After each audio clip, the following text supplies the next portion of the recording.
윤석열 대통령이 또다시 인사청문회를 패싱해 금융위원장 임명을 강행했습니다. 김창기 국세청장, 박순애 교육부 장관, 김승경 합참의장에 이어 무청문, 무검증 임명 강행만 벌써 4번째입니다. 인사청문 제도가 도입된 2000년 이후 청문회 없이 임명된 역대 장관급 인사 총 9명 중 4명이 취임 2달 만에 윤석열 정부에서 이루어졌습니다. 김주현 금융위원장은 전문성과 역량에 대한 제대로 된 검증 없이 임명된 최초의 금융위원장이라는 불명예를 안았습니다. 작금의 복합 경제 위기를 극복할 해법과 대안이 있는지 방향이 맞는지도 모른 채 대한민국 금융정책을 좌지우지하게 될 것입니다. 과거 성희롱 전력을 알고도 지명을 강행했던 후보자가 국민 여론에 밀려 자진 사퇴한 지 하루 만에 반성과 문책은커녕 또 다른 인사의 임명을 강행하는 대통령의 오기가 대단합니다. 여야 원구성 협상이 타결되는 대로 적법한 절차에 따라 인사청문회를 실시하라는 야당의 합당한 요구도 철저히 묵살했습니다.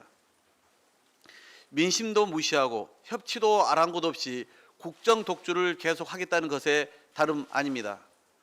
여야가 후반기 의장단을 선출하고 어렵게 마련한 국회 정상화의 발판을 오히려 대통령이 걷어찬 셈입니다.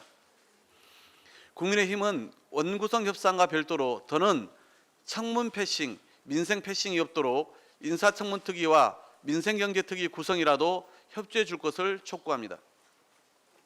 윤익은 경찰청장 후보자 청문 요청도 국회에 제출됐습니다.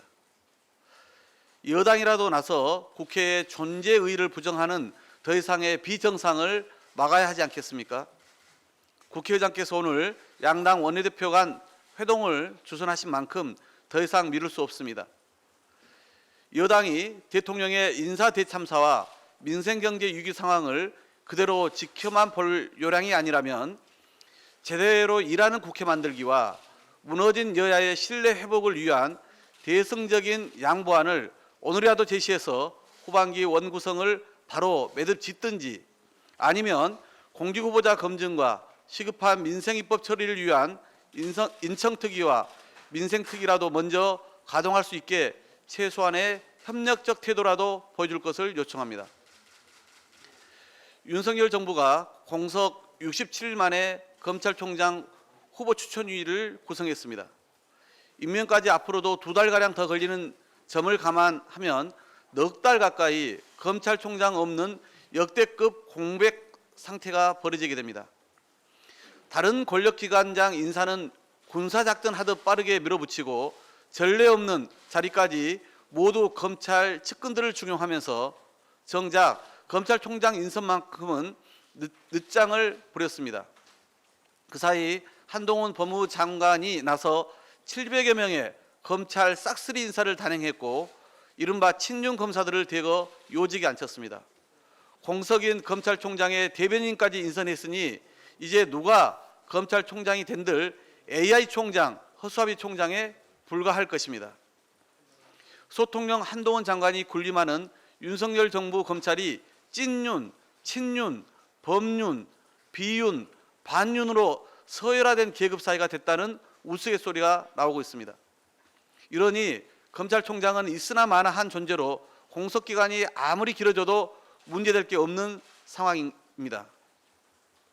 윤석열 대통령, 한동훈 법무장관으로 이어지는 직할체제에서 정부의 구미에 맞는 정치보복 수사에 올인하고 있는 검찰이 중립적으로 수사한다는 건 불가능해 보일 지경입니다.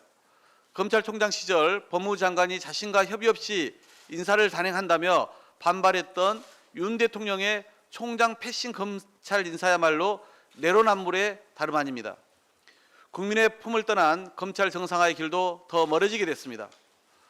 검사 임명과 보직을 검찰총장의 의견을 들어 대통령이 하도록 법이 정한 것은 그만큼 검찰 인사가 국민에 미치는 영향이 크기 때문입니다. 그런데도 한 장관은 총장 패싱 인사를 강행하며 법 취지를 훼손했습니다. 이러니 법무부 장관이 아니라 무법부 장관이라는 말이 나오는 것입니다. 한장관 주도의 총장 패싱 인사는 국회가 정상화되는 대로 상임위에서 제대로 진상을 파악해 반드시 책임을 물을 것입니다. 끝으로 검찰총장 후보 추천인은 이 모든 상황을 반면교사 삼아 오직 국민 눈높이에 맞는 검찰총장 추천에 명운을 걸어주시길 당부드립니다. 이상입니다.